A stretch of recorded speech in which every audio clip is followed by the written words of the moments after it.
Sejak kecil aku buta, namun ada 5 keluarga yang berebut untuk menjodohkanku. Itu karena putri-putri mereka semua memiliki takdir yang sah.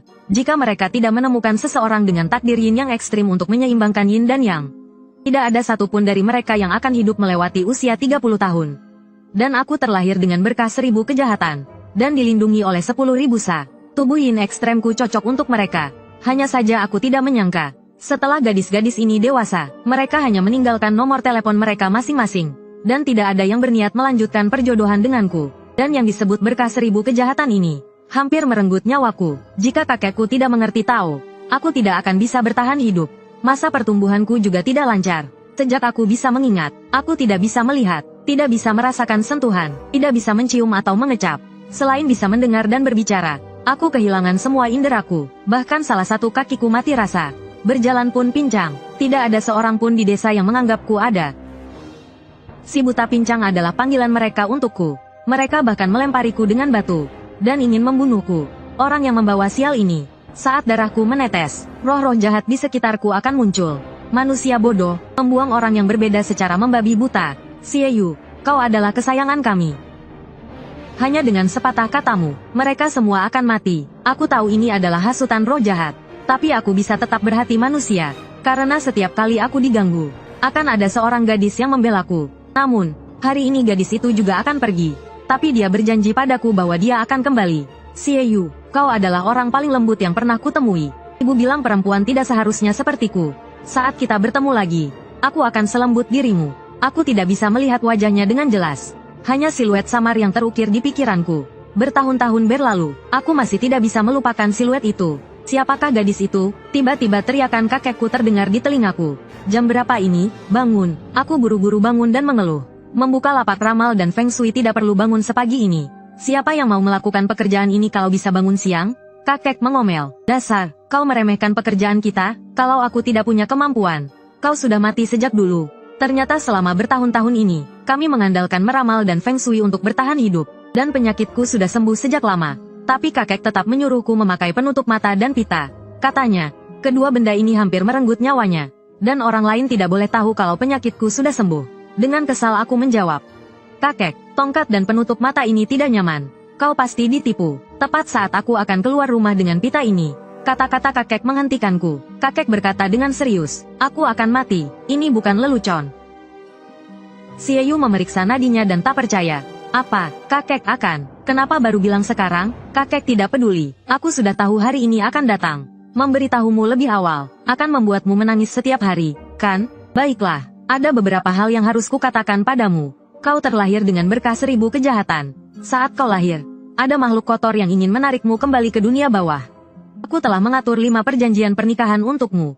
Berkah 1000 kejahatan itu juga terbagi menjadi 5. Meskipun kau cacat, kau berhasil bertahan hidup. Kelima wanita itu ditakdirkan memiliki aura yang kuat. Semuanya ditakdirkan untuk mati muda. Dengan berkah 1000 kejahatan, keseimbangan yin dan yang akan tercipta. Dan mereka akan menjadi seperti naga dan phoenix. Sekarang mereka seharusnya hidup dengan baik. Sekarang kau sudah dewasa. Jika kau tidak memilih salah satu untuk dinikahi, meskipun kau tidak akan mati, tetapi kebutaan dan kelumpuhanmu akan menjadi nyata. Xie tidak peduli. Apakah perlu menikah? Bukankah setelah perjanjian pernikahan dibuat, semuanya baik-baik saja? Kakek berkata, roh jahat tidak mudah ditipu. Jika perjanjian pernikahan tidak dihormati, mereka tidak akan memberikan berkah kepada orang lain. Mereka juga yang memintamu berpura-pura buta dan lumpuh. Karena di mata mereka, kaulah yang menyelamatkan kelima gadis itu. Tanpa berkah mereka, kelima gadis itu akan mati muda. Kau adalah penyelamat mereka. Jika kau tidak menepati janji pernikahan karena kau buta dan lumpuh, kau bukan pasangan yang baik. Tapi Xie berpikir, siapa yang mau menikahi orang buta dan lumpuh? Mereka sengaja menargetkanku. Kakek melanjutkan, jangan biarkan orang lain tahu kemampuanmu. Jika pada akhirnya tidak ada satupun yang mau menikah denganmu, maka kau akan buta dan lumpuh seumur hidupmu. Dan mereka tidak akan hidup sampai usia 30 tahun. Xie menyadari ada yang aneh. Jika aku memilih satu untuk dinikahi, bagaimana dengan 4 lainnya? Kakek menoleh padanya. Karena perjanjian pernikahanmu, gadis-gadis itu bisa hidup sampai sekarang. Jika perjanjian itu dilanggar, apa yang mereka terima secara alami harus dikembalikan. Xie masih tidak mengerti. Siapa yang mau menikahi orang asing? Apalagi orang buta? Itu urusanmu sendiri. Pilihan akhirnya ada padamu. Kakek berkata dengan serius. Berikutnya adalah urusan pemakamanku. Malam ini aku akan keluar. Pertama, jika aku tidak kembali malam ini, maka kau tidak perlu melanjutkan perjanjian pernikahan apapun. Kau juga tidak perlu berpura-pura buta dan lumpuh. Hiduplah sesukamu. Kedua, jika yang kembali adalah peti mati, maka semuanya berjalan seperti biasa. Tutup rumah selama 3 hari. Pasti akan ada yang datang menguburku. Ingat, jangan biarkan mereka tahu kau bisa melihat mereka. Jika aku sendiri yang kembali, bunuh aku dengan cara apapun. Karena kakek bukan lagi kakek. Xie Yu bingung mendengarnya. Bukankah tidak akan terjadi apa-apa jika tidak keluar? Kakek menoleh ke arahnya. Ada beberapa hal yang tidak bisa dihindari. Selama kau melakukan apa yang kukatakan, kita masih akan bertemu lagi. Xie Yu sangat gembira mendengarnya. Aku tahu itu, sebagai murid kepala pendeta langit sebelumnya. Bagaimana mungkin Anda meninggal dengan cara yang biasa saja? Kakek melambaikan tangannya. Ingat setiap kata yang kukatakan. Kalimat selanjutnya tidak perlu diingat. Semua yang kau alami sekarang, sebenarnya, adalah dosa kakek. Setelah kakek memberikan pesan terakhirnya, yang kutunggu hanyalah sebuah peti mati. Aku juga mengikuti perintah kakek. Perjanjian pernikahan tetap berjalan seperti biasa. Keesokan harinya, tetangga datang untuk menghadiri pemakaman kakek. Para tetua menghela nafas. Orang yang baik, bagaimana bisa dia pergi begitu saja? Sepertinya kita tidak bisa melawan usia tua. Meninggalkan si buta kecil sendirian. Bagaimana dia akan menjalani hidupnya? Namun, tidak semua orang bermaksud baik. Kedua berandalan ini mengincarku. Orang tua itu akhirnya pergi. Si buta kecil ini mudah dimanipulasi. Tiba-tiba terdengar suara gemuruh. Sebuah mobil sport merah melaju kencang. Suara kerasnya membuat berandalan berambut pirang itu ketakutan. Sepasang kaki jenjang keluar dari mobil sport. Seorang nenek tetangga langsung mengenalinya. Bukankah itu Mullinger, bintang besar? Aku pernah menonton serial televisinya. Mengapa dia datang ke desa terpencil ini? Mullinger dengan santai memerintahkan pengawalnya. Beri mereka uang untuk mengusir kedua berandalan itu. Lalu dia langsung menghampiri Xie Yu. Jadi kau buta. Aku tidak tahu apa yang dipikirkan ayahku. Dia bahkan tidak mengizinkanku membatalkan pertunangan. Ajukan syaratmu. Aku tidak akan pernah menikah denganmu. Xie Yu sudah menduganya. Karena pertunangan ini diatur oleh kakekku dan ayahmu. Biarkan ayahmu yang membatalkannya. Apa hakmu, sebagai bintang besar? Mullinger tentu saja memandang rendah Xie Yu. Jika ayahku yang datang, aku bahkan tidak akan mau bertemu denganmu. Kau miskin dan buta. Bagaimana mungkin kau pantas untukku? Xie Yu berdiri dengan tongkatnya dan tidak memanjakannya. Jelas kau yang ingin membatalkan pertunangan. Tapi kau menyuruhku untuk berbicara dengan ayahmu. Ini tidak masuk akal, kan? Mullinger tahu dia salah, tapi masih keras kepala. Lalu bagaimana? Ajukan saja syaratmu. Pokoknya aku tidak akan menikah denganmu. Pasti kakekmu menipu ayahku. Kalau tidak, siapa yang mau bertunangan denganmu? Xie Yu menunjuk keluar pintu. Bukannya aku tidak mau memutuskan pertunangan denganmu, tapi untuk memutuskan pertunangan denganku, kamu harus antre. Belum selesai bicara, mobil-mobil mewah berdatangan ke halaman. Para wanita yang ingin memutuskan pertunangan sekarang sudah tiba semua. Yang pertama turun adalah CEO wanita dari 10 perusahaan teratas dunia. Seorang wanita berambut pendek putih dengan pakaian rapi. Namaku Yue Maran. Ayahku dulu banyak berhutang budi pada Tuan Xie. Seharusnya aku memberikan penghormatan. Selanjutnya adalah pemilik bar, anggun, menawan, dan mempesona. Namaku Lin Yazu. Ayahku mengatakan sebelum meninggal, aku harus memberi penghormatan dulu. Urusan kita bicarakan nanti. Yang ketiga turun dari mobil adalah seorang ilmuwan jenius. Anggun dan dingin, memancarkan aura jangan dekati. Dia tidak mengatakan apa-apa. Xie Yu melihat namanya di kartu namanya, Bai Benben. Ketiga wanita itu tidak menarik perhatian Xie Yu. Tapi yang terakhir menggetarkan hatinya. Kak Xie Yu, akhirnya aku bertemu denganmu. Seorang gadis tetangga melambaikan tangannya pada Xie Yu. Xie Yu mengenali suara ini. Bayangannya juga muncul berkali-kali dalam mimpinya. Kamu, tomboy yang sering melindungiku waktu kecil. Kakek, beristirahatlah dengan tenang. Aku akan menjaga Kak Xie dengan baik. Selama aku ada, tidak ada yang bisa menyakitinya. Xie Yu memandang Mullinger. Mereka berempat datang untuk menghormati kakeknya. Lalu kamu, Mullinger yang angkuh berbalik dan bersikap keras kepala. Siapa yang ingin menghormati seseorang yang bahkan tidak aku kenal? Lalu dia mengejek Xie Yu. Aku kasih tahu. 3 yang di depan itu kamu bahkan tidak mampu mendekatinya. Yang terakhir, siswi itu mungkin sedikit menyukaimu. Kalau kamu membatalkan pernikahan ini, aku bisa memberimu sejumlah uang, agar kalian berdua bisa hidup bahagia bersama. Xie Yu mulai menyadarinya, bahwa Mullinger ini sebenarnya tidak punya niat jahat. Dia hanya sedikit angkuh dan keras kepala. Kalau tidak, aku mungkin sudah dengan tegas membatalkan perjodohan ini. Namun dengan keadaannya sekarang, aku tidak tahu harus bagaimana. Saat itu, ilmuwan jenius Ziranran berdiri. Dia hanya berkata, pergi, lalu berjalan tanpa menoleh. Masih dengan sikap dinginnya yang biasa. Mullinger melihat itu dan mengangkat bahunya. Lihat kan, hanya aku yang cukup baik untuk menawarkan kompensasi. Ada orang yang bahkan tidak peduli dengan perjodohan ini. Xie Yu memahami sikap mereka. Bagaimanapun, Siapa yang mau menikah dengan seorang buta? Mulinger merasa bahwa kata-katanya terlalu kasar. Buruk-buruk begini. Tak sampai segitunya juga. Belum selesai bicara, Mulinger dipotong oleh suara dingin Yue Yanran. Ada yang perlu kau bicarakan. Hubungi nomor ini, termasuk matamu dan kakimu. Aku akan membantumu mencari dokter terbaik. Mulinger saat ini merasa tidak senang. Dia menepis kartu nama yang diberikan Yue Yanran. Batalkan saja pertunangannya, jangan berlagak sok bermurah hati. Xie Yu terdiam. Tadi kau juga bersikap seperti itu, kan? Mulinger buru-buru menjelaskan. Aku sengaja bersikap buruk agar kau menyerah. Lagi pula aku ini luar biasa. Kalau kau sampai jatuh cinta, kau akan sangat terluka. Yue Yanran juga ikut bicara. Aku datang bukan untuk membatalkan pertunangan. Meskipun aku tidak suka perjodohan, tapi menolaknya sejak awal. Tidak adil bagimu, bagiku, dan bagi pertunangan ini. Lagi pula, pernikahan adalah hal yang rumit. Jadi kita perlu waktu untuk saling mengenal. Untuk memutuskan apakah pertunangan ini akan dilanjutkan atau tidak. Untuk menentukan apakah pertunangan ini akan dilanjutkan atau tidak. Xie Yu juga mengutarakan pikirannya. Dia pikir Yue Yanran sama seperti Mulinger, ingin mengakhiri pertunangan dengan uang. Yue Yanran melambaikan tangannya, menandakan dia harus pergi. Jika kau ingin pertunangan ini diganti dengan kompensasi uang, aku bisa memberimu lebih banyak dari nona itu. Mulinger langsung bereaksi seperti kucing yang diinjak ekornya. Kau meremehkanku. Dia berbalik dan menasihati Xie Yu. Dia ingin membatalkan pertunangan tanpa memberi uang. Ku beritahu ya, dia sangat kaya. Kau harus minta banyak uang darinya. Saat Mulinger terus mengoceh, pemilik bar, Lin Yazu, menyentuh wajah Xie Yu. Tuan Xie, aku datang bukan untuk membatalkan pertunangan. Ku ingin berpacaran denganmu. Langsung menikah juga boleh. Mulinger langsung marah. Tolak dia, kau tidak akan sanggup. Lin Yazu membelai rambutnya. Adik kecil ini baik dan manis sekali. Kalau kau juga menyukai Tuan Xie, aku tak keberatan menjadi saudarimu. Mulinger mendengus. Aku pernah dengar tentangmu, pemilik bar cahaya bulan. Tempat itu bukan tempat yang baik. Dan kau juga bukan orang baik. Adik kecil, mana mudah membedakan orang baik dan jahat? Aku wanita lemah tak berdaya. Bertahan hidup itu tak mudah. Tak peduli protes Mulinger. Dia merogoh dadanya, dan mengambil kartu nama untuk diberikan pada Xie Yu.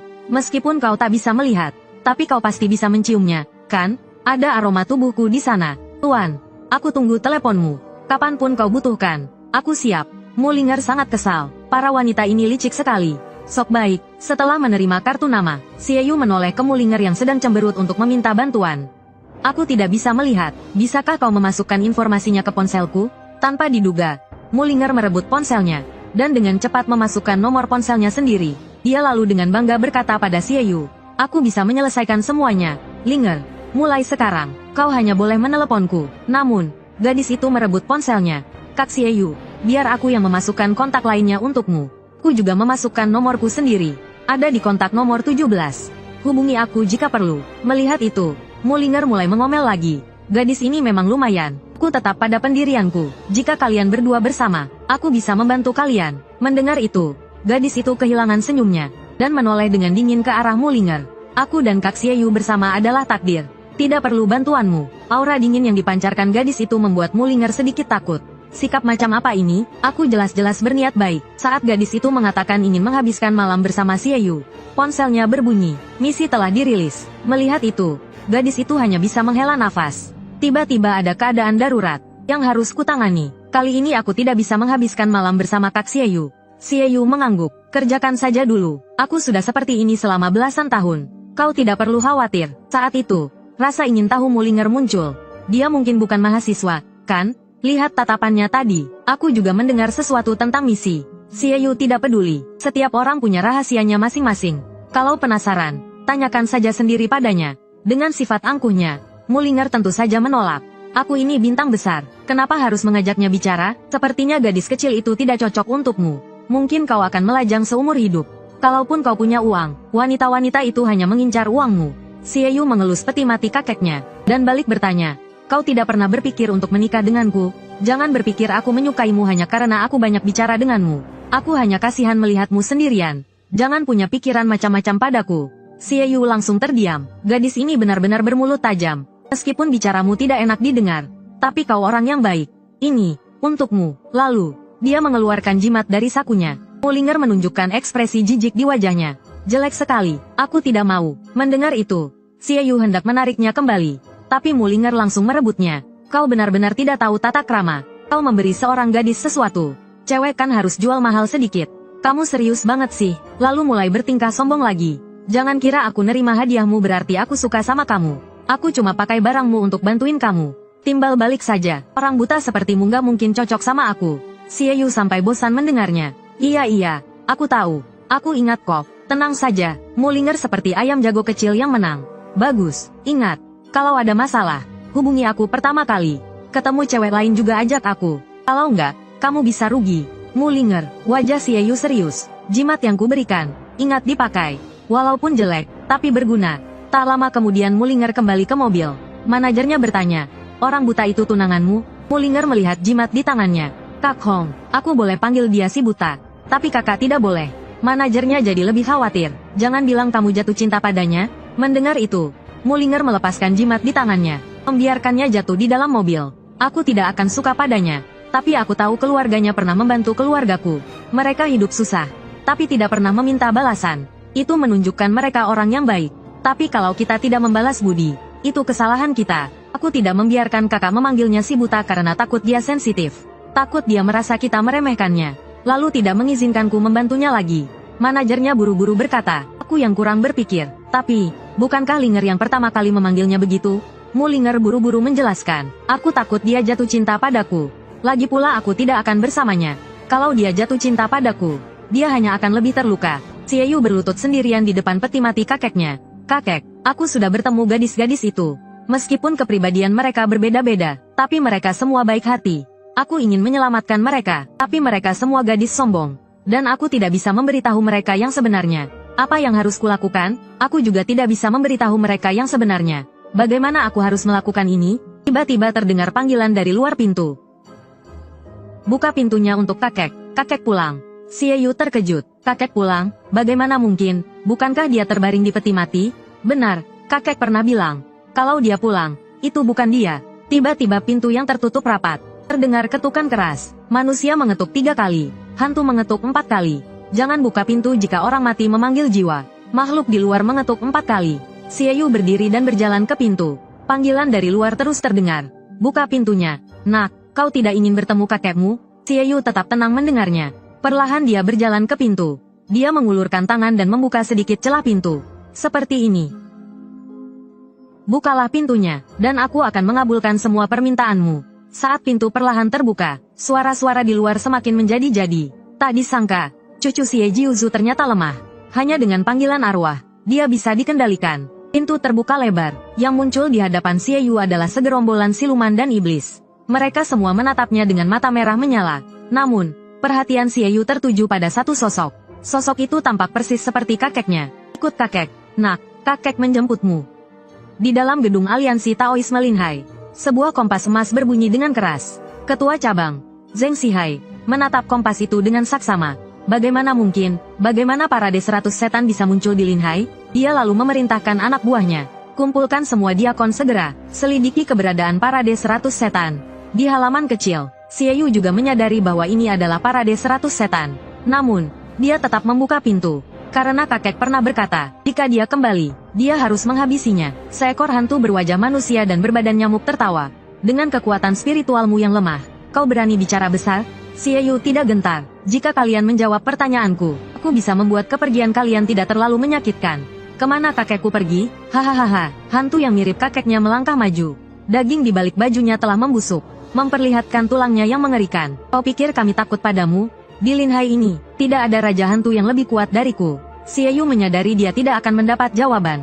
Dia menggenggam erat tongkatnya. Aku memang bukan tandingan kalian. Aliansi Taoisme pun belum tentu bisa mengalahkan kalian. Tapi, mereka bisa. Tongkat di tangan Xie Yu memancarkan cahaya keemasan yang menyilaukan. Kekuatan dahsyat melesat ke langit. Bayangan-bayangan hitam menyembur keluar dari tongkat. Berubah menjadi roh jahat yang tak terhitung jumlahnya. Mereka langsung mencabik-cabik hantu-hantu di sekitarnya. Bayangan hitam itu tertawa penuh semangat. Akhirnya kau mengakui keberadaan kami. Tongkat yang telah menemani Xie Yu selama 18 tahun berubah. Ruas-ruas tulang seperti tulang punggung muncul di permukaan tongkat. 2 bilah tajam melingkari ujung tongkat. Sementara itu, hantu-hantu di langit mulai menyatu. Berubah menjadi sosok keemasan yang cemerlang. Aku tidak mau basa-basi. Habisi mereka. Kekuatan dahsyat dari tongkat itu membuat Raja Hantu terluka parah. Dia menatap tajam Xie Yu. Bagaimana mungkin? Bagaimana bisa ada monster sepertimu? Bagaimana Sekte Tianxi bisa membiarkan keberadaanmu? Sosok emas itu tidak menjawabnya. Hanya terlihat aura hitam tak terhitung jumlahnya keluar dari mulutnya.